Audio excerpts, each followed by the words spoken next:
जय हिंद दोस्तों। चलिए स्टार्ट करते हैं। नेक्स्ट पार्ट आपका लूसेंट का हम करवा रहे हैं। ऑलरेडी एक पार्ट बना दिया, दूसरा पार्ट ये चल रहा है। यूनानी रोमन लेखक कौन कौन जो आया था, जैसे टेसियस। टेसियस जो है ये एक ईरान का राजवेद था। भारत के संबंध में इसका विवरण जो है आश्चर्यजनक कहानियों से परिपूर्ण होने के कारण अविश्वसनीय है, यानी विश्वास करने लायक नहीं है। टेसियस जो है आपका ये एक ईरान का था राजवेद। कहाँ का था? ईरान का। कई बार क्वेश्चन आता है। ये भारत के समय में जितने भी आश्चर्यजनक जो कहानियाँ हैं परिपूर्ण में किसके बारे में मिलता है, तो टेसियस के बारे में मिलता है। हेरोडोटस, इसको इतिहास का पिता कहते हैं, इसको इतिहास का पिता कहा जाता है। इतिहास का पिता कौन है? हेरोडोटस है। इसने अपनी जो है पुस्तक हिस्टोरिका, देखिए, हो से हिस्टोरिका, हो से आपका जो है हिस्टोरिका नाम से बुक इस तक लिखा है। हिस्टोरिका 5वीं शताब्दी ईसा पूर्व के जो भारत और फारस के जो संबंध का वर्णन मिलता है, परंतु इसका विवरण भी अनुश्रुतियों और अफवाहों पर आधारित है। किस पर? अनुश्रुतियों और अफवाहों पर, यानी कि रूमर्स पर इस पर विश्वास होता है। तो इतिहास का पिता, ये क्वेश्चन आता है बार बार, इतिहास का पिता किसको कहते हैं? तो हेरोडोटस को कहते हैं। चलिए नेक्स्ट है आपका सिकंदर के जो है साथ जो है आने वाले लेखकों, जैसे आपका निरियाकश, आर्नेरकिटस, आपका ऑस्टियोबुसस के विवरण अधिक प्रमाणिक एवं विश्वसनीय में है। सबसे ज़्यादा विश्वसनीय यानी जिसको विश्वास कर सकते हैं, तो सिकंदर के साथ आने वाले लेखक जो है निरियाकश और आर्निकेटस और ऑस्टियोबुस के नाम से जानते हैं। मेगास्थनीज जो है का जो है सेल्यूकस निकेटर का राजदूत था। मेगास्थनीज जो है ये सेल्यूकस निकेटर का राजदूत था, जो चंद्रगुप्त मौर्य के राज दरबार में आया था। ये क्वेश्चन आता है, मेगास्थनीज किसके राज दरबार में आया था? तो चंद्रगुप्त मौर्य के राज दरबार में आया था। ये सेल्यूकस निकेटर का राजदूत था। इसने अपनी पुस्तक जो है इंडिका में मौर्य युग, समाजन और संस्कृति के विषय में लिखा है। इसके बारे में थोड़ा हम एक्स्ट्रा फैक्ट बता देते हैं। मेगास्थनीज जो है सेल्यूकस निकेटर चाहता था कि अब चंद्रगुप्त मौर्य यानी कि भारत पर आक्रमण करके उस पर अति करे, लेकिन चंद्रगुप्त मौर्य इसको हरा देता है। इसकी बेटी को भी रख लेता है, इसको भगा देता है। और इसके साथ जो आता है ये आपका जो है अपने उसकी बेटी के साथ जो है मेगास्थनीज को रख लेता है। तो मेगास्थनीज जो है चंद्रगुप्त की प्रशंसा में इंडिका नामक एक पुस्तक लिखता है, जिसमें मौर्यकालीन की जो समाज और संस्कृति के विषय में वर्णन मिलता है। चंद्रगुप्त मौर्य वही है चंदू, जो कि आपका आपका बिहार से लेकर के पूरा ईरान तक इसके समाज रहता है। पूरा अखंड भारत इसमें रहता है। अफगानिस्तान, पाकिस्तान सभी इसमें सम्मिलित रहता है। तो सोच सकते हैं एक बिहारी, एक तो सब सुपर भारी इसीलिए कहा जाता है कि एक बिहार का जो है पूरे अखंड भारत पर राज किया था। अशोक हो गया, चंद्रगुप्त मौर्य हो गया, या फिर आपके कई लोग हैं, और ये एग्जाम्पल है महावीर हो गया आपका, या फिर गौतम बुद्ध हो गए, या फिर आपके जो है कई आपका ये लोग है, इसके एग्जाम्पल है।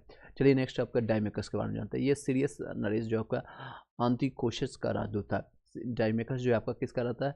आंतिकोशस का राजदूत था, जो बिंदुसार के राज दरबार में आया था। इसका विवरण भी मौर्य युग में यानी मौर्यकालीन के में आपका संबंधित है। नेक्स्ट है डायमेकस। डायमेकस किसके काल में आया था? तो याद रखिए बिंदुसार के आपका बिंदुसार में के शासनकाल में आता है। डायनोसियस। डायनोसियस ये मिस्र आपका नरेश जो है टोमली फिलाडेल्फ्स का राजदूत था। फिलिडेंस आपका डायनोसियस आपका जो है मिस्र नरेश जो है आपका टोलमी फिलिडेल्फ्स का राजदूत था, जो अशोक के राज दरबार में आया था। टोलमी, इसने दूसरी शताब्दी में भारत का भूगोल का नामक पुस्तक लिखी। आपका टोलमी जो है दूसरी शताब्दी में लिखता है भारत का भूगोल नामक पुस्तक। भारत का भूगोल के जो है नामक पुस्तक इसने लिखा है, तब टोलमी के नामक आता है। प्लिनी। प्लिनी इसके प्रथम शताब्दी में हम नेचुरल हिस्ट्री नामक पुस्तक लिखी है। नेचुरल हिस्ट्री पुस्तक किसने लिखा है? तो आपका प्लिनी के द्वारा लिखा गया है। भारत का भूगोल किसने लिखा है? तो टोलमी के लिए ने लिखा है। आपको मिस्र के राजदूत आपका अशोक के राज दरबार में कौन आया था? अशोक के राज दरबार में आपका आता है डायनोसियस के नाम से आता है, डायनोसियस आता है। नेक्स्ट ये सारे क्वेश्चन बार बार बोल रहा ताकि इससे संबंधित क्वेश्चन आते हैं। इसमें जो भारतीय पशुओं, पेड़ पौधों, खनिज पौधों, पदार्थों आदि के बारे में विवरण मिलता है। पेरिप्लस ऑफ द एरिथियन सी, इस पुस्तक के लेखक के बारे में जानकारी नहीं मिलता है, क्योंकि अज्ञात के रूप में जान सकते हैं। यह लेखक करीब 80 ईस्वी में हिंद महासागर की यात्रा पर आया था। इसने उस समय के भारत के बंदरगाह और व्यापारिक वस्तुओं के बारे में जानकारी दी है। Periplus of the Erythraean Sea question आ सकता है, इससे संबंधित पेरिप्लस ऑफ एरिथियन सी किसने लिखा है? तो क्वेश्चन में आपके ऑप्शन रहेंगे, प्लिनी रहेगा, टोमली रहेगा, या हेरोडोटस रहेगा, या डायमेकस रहेगा, या मेगास्थनीज रहेगा। एक ऑप्शन सी भी रहेगा आपका अज्ञात होगा। इनमें से कोई भी जानकारी नहीं मिलता, अज्ञात होगा। चीनी यात्री जो आपका आया है, जैसे फायान हो गया, सनी हो गया, हेमसांग हो गया। जो फायान जो है ये चीनी यात्री जो है चंद्रगुप्त द्वितीय के दरबार में आता है। क्वेश्चन आता है कि चंद्रगुप्त द्वितीय के दरबार में कौन आया था? तो फायान आता है। इसको घुमा के भी पूछ सकता है आपका फायान किसके दरबार में आया था? तो आपका गुप्त नरेश यानी गुप्त नरेश चंद्रगुप्त द्वितीय के दरबार में आता है। चंद्रगुप्त द्वितीय इसने अपने विवरण में जो है मध्य प्रदेश के समाज संस्कृति के बारे में वर्णन मिलता है। तो इसके बारे में तो एमपी के जितने भी समाज और संस्कृति के बारे में वर्णन मिलता है। इसमें मध्य प्रदेश जनता को सुखी एवं समृद्ध बताया। क्या होता है? सुखी और समृद्ध। क्वेश्चन आ सकता है मध्य प्रदेश की जनता कैसा है, तो दुखी है, गरीब है, या फिर असंतोष है, तो या फिर सुखी या समृद्धि है, तो आपको आंसर लगाना है सुखी और समृद्धि है। संयुगम जो है यह का 518 ईस्वी में भारत आया था। कब आया था? 518 ईस्वी में आया था। 518 ईस्वी में इसने अपने 3 वर्षों की यात्रा जो है बौद्ध धर्म की प्राप्ति की कृत्य की। इसने जो है संगोविंद ने 3 वर्ष तक जो है बौद्ध धर्म के ज्ञान को प्राप्त किया था। नेक्स्ट है अहिंसा। यह हर्षवर्धन, हो से अहिंसा, न हो से आपका हर्षवर्धन, याद रखिएगा। हर्षवर्धन के खास शासनकाल में भारत आया था। अहिंसा जो है 629 ईस्वी में, कई बार ईस्वी भी पूछ लिया जाता है, तो 629 ईस्वी में चीन से भारतवर्ष के लिए प्रस्थान किया और लगभग जो है 1 वर्ष की यात्रा के बाद, क्योंकि उसमें गाड़ी घोड़ा कुछ हुआ नहीं करते थे, तो पैदल यात्रा या जो भी आपका जो है नौचालन से आपका जो है समुद्री यात्रा करके 1 वर्ष तक इसको लगा था। लगभग 1 वर्ष के बाद जो है सर्वप्रथम वो अपने भारतीय राज्य कपिशा में पहुंचा था। कहाँ पे पहुंचा? तो कपिशा पहुंचा। भारत में 15 वर्षों तक ठहर करके 645 ईस्वी में आपका चीन लौटा था। पहले ये पढ़ने आया था, ज्ञान की प्राप्ति, यहाँ पर टीचर भी बन गया था। तो देख सकते हैं वो बिहार में जो है, वो बिहार में नालंदा जिला स्थित जो है नालंदा विश्वविद्यालय में अध्ययन करने भारत में से बौद्ध धर्मों को एकत्रित कर ले जाने के लिए आया था। यहाँ से लेकर भी चला गया और ये इसका जो है भ्रमण आपका वृत्तांत आपका CU की में मिलता है। कहाँ पर मिलता है? क्वेश्चन, तो वृत्तांत इसका मिलता है CU की में मिलता है, नाम से प्रसिद्ध है। इसमें जो है 138 देशों का भ्रमण मिलता है। किसने? 138 देशों का इसने भ्रमण किया था और इसने वृत्तांत में आपको वृत्तांत मिलता है, विवरण मिलता है। इसने हर्षकाल, समाज, आपका धर्म व्यवस्था, राजनीति के बारे में वर्णन किया है। इसके अनुसार जो है सिंध का राजा शूद्र था। जो सिंध का राजा चंद्रगुप्त के बारे में, शूद्र के बारे में बताता है हर्षवर्धन का जितने भी। हिंगसान के अध्ययन के समय में जो है आपका नालंदा विश्वविद्यालय कुलपति आचार्य शीलभद्र थे। हिंगसान जो है उसमें जो अध्ययन के समय जो था नालंदा विश्वविद्यालय के कुलपति कौन हुआ करते थे? क्वेश्चन आता है, तो कुलपति उसमें आपका शीलभद्र थे। कौन थे? शीलभद्र थे, याद रखिएगा। सिंह उसके बाद आता है 7वीं शताब्दी में आपका जो है अंत में भारत आया था। ये 7वीं शताब्दी लगभग 600 समथिंग में आया था।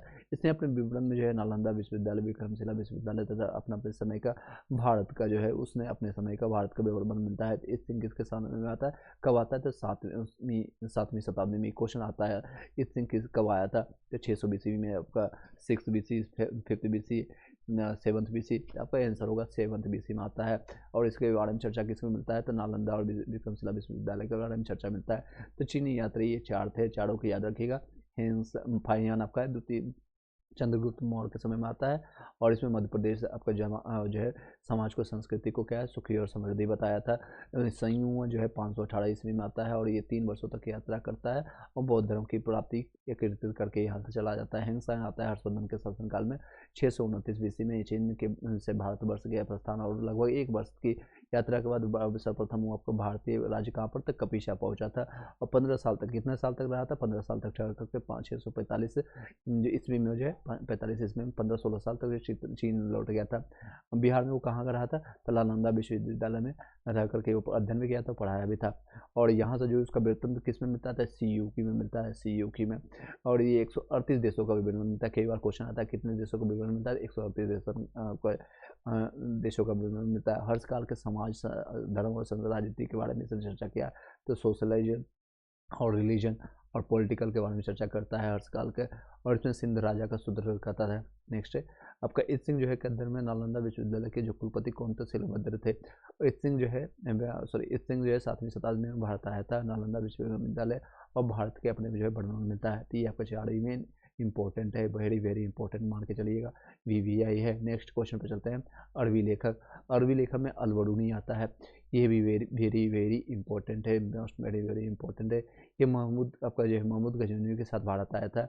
महमूद गजनवी आप लोग पता है ये लुटेरा था। ये अरबी में लिखी गई उनकी जो है कृति, जैसे आपका किताब उल हिंद या तहकीक ए हिंद, भारत की खोज इसको कहते हैं, यानी कि भारत की खोज यानी तहकीक ए हिंद आज भी भारत के इतिहासों के लिए एक महत्वपूर्ण स्रोत है। इसमें आपका राजपूत कालीन समाज, धर्म, रीति रिवाज, राजनीति आदि पर सुंदर प्रकाश डाला गया है। तो इसमें अलबरूनी किसके साथ आता है, क्वेश्चन आता है तो महमूद गजनवी के साथ आता है। ये अरबी में लिखी गई इसकी पुस्तक कौन है, तो किताबुल हिंद और तहकीक हिंद यानी भारत की खोज, इसको कौन लिखता है, तो अलबरूनी लिखता है। अन्य लेखक के बारे में चलते हैं, तारानाथ या फिर मार्को पोलो। तारानाथ जो है एक तिब्बती लेखक था, या कंगूर यानी तंगूर, तंगूर या आपका कंगयूर के नामक एक रचना लिखता है। भारतीय इतिहास के बारे में इसकी जानकारी मिलता है। मार्को पोलो जो है 13वीं शताब्दी के अंत में पांडे देश की यात्रा पर आया था। कहाँ आया था, पांडे देश की यात्रा पर आया था। इसका विवरण पांडे इतिहास के अध्ययन के लिए उपयोगी है। मार्को पोलो कब आया था, क्वेश्चन आता है 13वीं शताब्दी में। नेक्स्ट है गुप्तत्व संबंधी साक्ष्य से मिलने वाली जानकारी। 1400 ईसा पूर्व के अभिलेख जिसे बोगाज कोई एशियाई माइनर से वैदिक आपका देवता मित्र, वरुण, इंद्र और नातस से अश्वनी कुमार के नाम मिलते हैं। मध्य भारत में भागवत धर्म विकसित होने का प्रमाण यवन राजदूत होलीडोरस के आपका बेश नगर आपका विदिशा आपका गरुड़ स्तंभ आपका जो मिलता है से प्राप्त होता है। देख सकते हैं सर्वप्रथम भारतवर्ष का जिक्र जो है हाथी गुफा में मिलता है। तो क्वेश्चन आता है, हाँ, किस गुफा में जो है भारतवर्ष का सबसे पहले आपका वर्णन मिलता है, तो हाथी गुफा में मिलता है। सर्वप्रथम का दुर्भिक्ष का जानकारी देने वाला जो है अभिलेख गोड़ा अभिलेख है।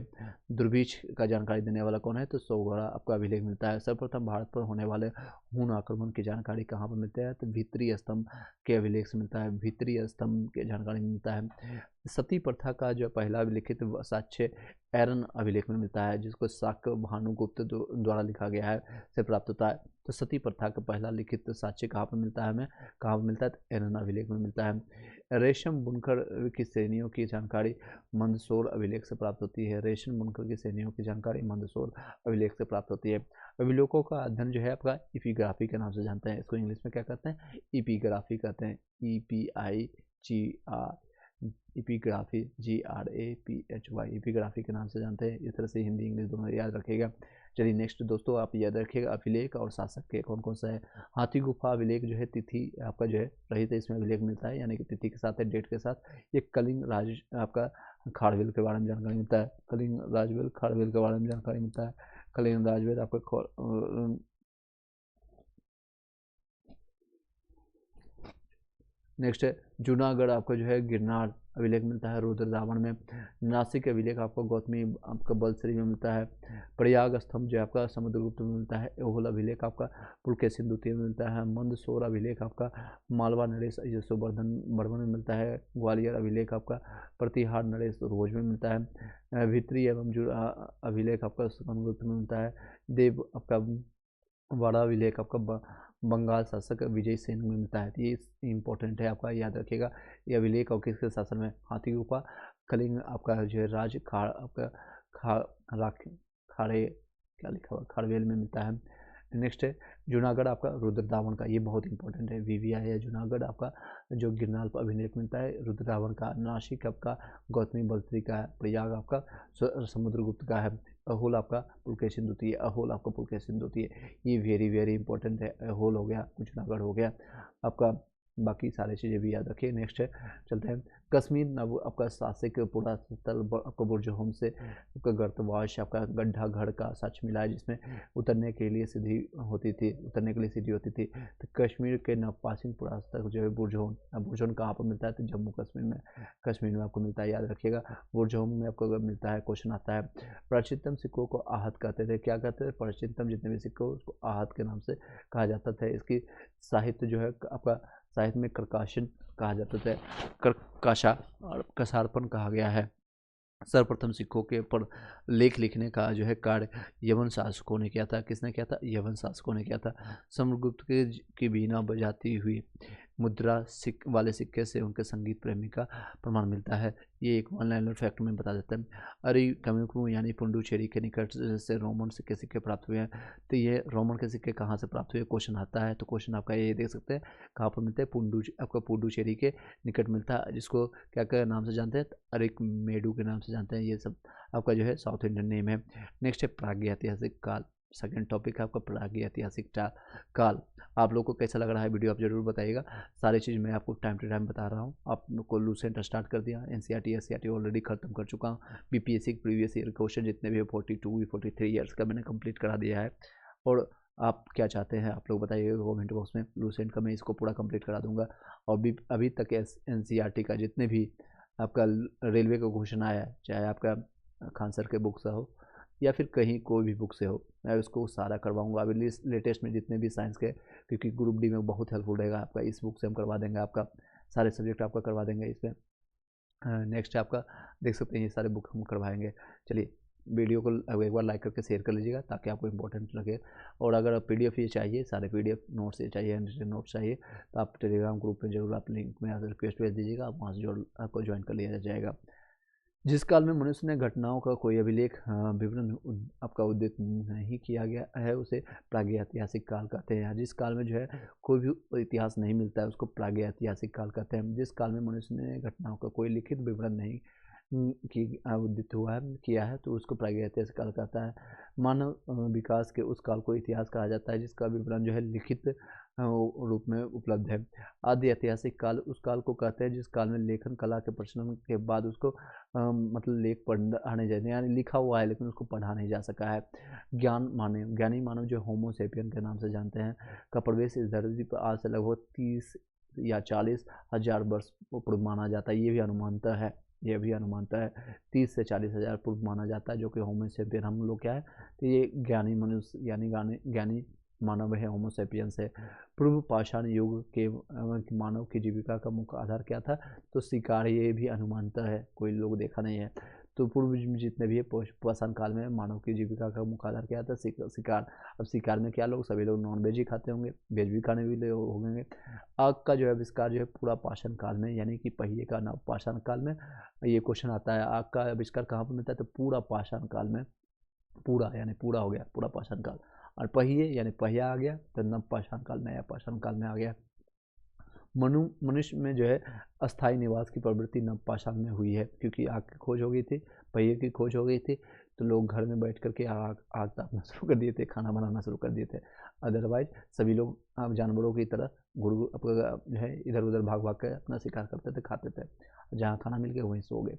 मनुष्य में जो है स्थायी निवास कहाँ मिलता है, तो नवपाषाण में मिलता है। इसमें सबसे पहले कुत्ता को पालतू जानवर बनाया गया था, पालतू बनाया गया था। तो किस जानवर को पालतू बनाया गया था, तो सबसे पहले कुत्ता को बनाया था, डॉग। नेक्स्ट है मनुष्य ने सर्वप्रथम तांबा धातु का प्रयोग किया था। सबसे पहले कौन सा धातु का उपयोग हुआ, तो मेटल का, तो तांबा का उपयोग हुआ था। इसके द्वारा बनाए जाने वाले प्रथम जो है औजार कौन है, तो कुल्हाड़ी बनाया गया था। प्राप्ति स्तंभ जो है अति रंप कलम में मिलता है। जो है मनुष्य ने सर्वप्रथम तांबा धातु का प्रयोग किया और इसके बाद इसके द्वारा बनाया जाने वाला प्रथम औजार जो है कुल्हाड़ी मिलता है। कुल्हाड़ी जो प्राप्ति स्थल कहाँ पर मिलता है, इसको मिलता है आपका आपका रंप कम था। कृषि का आविष्कार नवपाषाण में हुआ। प्रागैतिहासिक अन्य उत्पादन स्थल मेहरगढ़ पश्चिमी बलूचिस्तान में अवस्थित है। कृषि के लिए अपनाई गई जो है सबसे प्राचीन फसल जो है कौन सा है, गेहूँ और जो है पल्लावरम नामक स्थान पर प्रथम आपका भारतीय पुरातत्व कलाकृति की खोज हुई थी। भारत में पूर्व प्रस्तुत युग के अधिकांश औजार आपका अस्फीदिक पत्थर बने होते थे। भारत का सबसे प्राचीन नगर जो है मोहनजोदड़ो था। सिंधु भाषा में जिसका अर्थ होता है मृतकों टीला, सिंधी भाषा में सबसे पुराना जो है आपका प्राचीन नगर है मोहनजोदड़ो, जिसका अर्थ होता है मृतकों का टीला। नेक्स्ट आपका सिंधु सभ्यता के बारे में चर्चा करेंगे। सिंधु सभ्यता के बारे में ये इंपॉर्टेंट रहेगा टॉपिक। ये वीडियो अच्छे लगे लाइक करके शेयर कर दीजिएगा। शॉर्ट वीडियो रखेंगे। Thank you so much, have a nice day.